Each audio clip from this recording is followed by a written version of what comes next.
Miracle Boy Boxing, ladies and gentlemen. I am your host, the one and only hosting Cruz, bringing you another exciting edition of boxing. Don't forget to hit and to like, subscribe to my channel. It's always greatly appreciated. Stay tuned.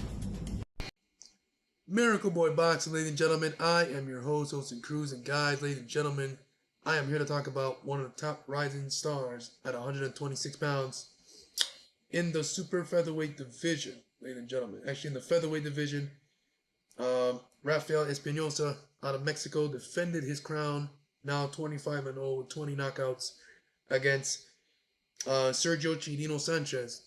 It was a battle of Mexican fighters, and Rafael Espinoza dominated this fight in a fight that was billed as a war. You know, when you have two good Mexican fighters, you expect a war. But this was just a beatdown. Espinoza didn't waste any time, dropping Chirino in the first round with a left uppercut in the first round. And from that point on, the jab of Espinoza was on display. The range, he uses height, he uses range to his advantage, peppering Chirino all night with right hands, jabs, hooks.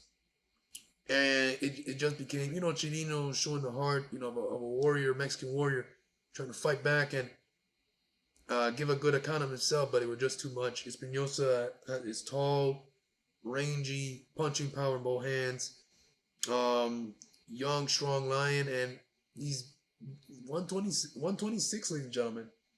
He is a force to be reckoned with in that weight class, and for anybody else that steps into the ring with him. So it was a dominant performance. Still featherweight world champion, WBO featherweight world champion. So what's next? If you look at the rankings, ladies and gentlemen, this Espinoza, as good as he is and as a big of a threat he is, and a problem, he's got other problems to deal with in this list of contenders. A lot of familiar names here. Tomoki Kamita out of Japan, veteran of the sport. Been around, 41-4 with his record. Stephen Folk, tremendous fighter himself, good boxer puncher, likes to mix it up. We all know about him. And then we got Luis Neri, tough Mexican fighter, good punching power, very strong.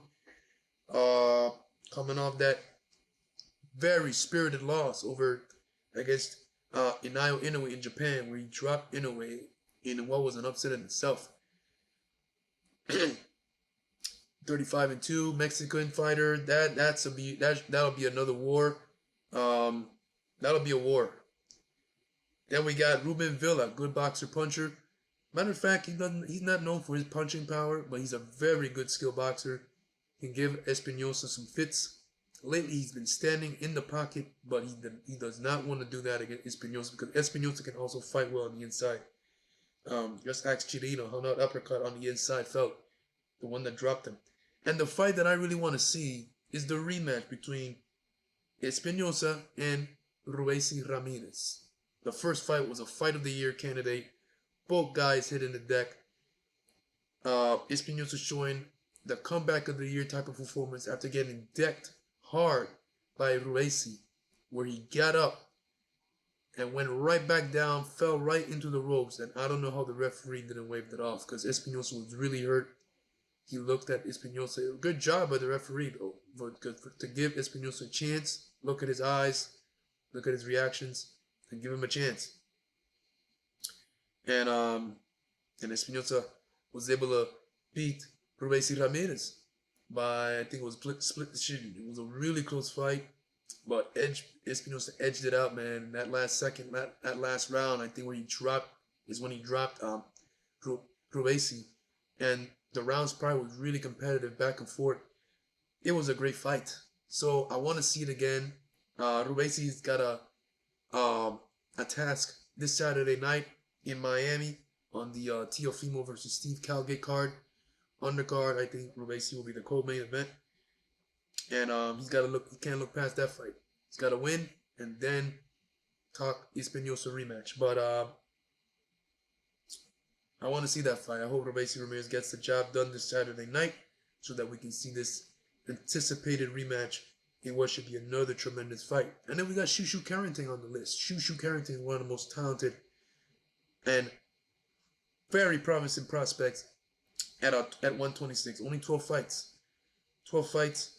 From Brooklyn, New York, man. Bruce Shushu Carrington is a dog in there, man. He's got a good boxer puncher and very dog. He's a dog, man. He's got a warrior mentality. Doesn't mind a firefight. So Shushu Carrington is all in the mix as well. So Espinoza, he has a lot of tough company with him in that weight class that would love to fight for his title. So he's in there with some sharks, man. So I'm looking forward to any of those names against Espinoza. It'll be fun to watch. And Rafael Espinoza is definitely a fun fighter to watch. And he will do some, I can see him doing great things in the sport of boxing. And winning more world titles than just 126. He's got the height to go up in weight. So, yeah. I'm looking forward to what's next, man. Like I said, I hope Racy wins so we can get that rematch. I want to see it. If not, I want to see him in there with Shushu, Vila, Neri, Fulton, Kamita, any of these guys, man. It's good fights.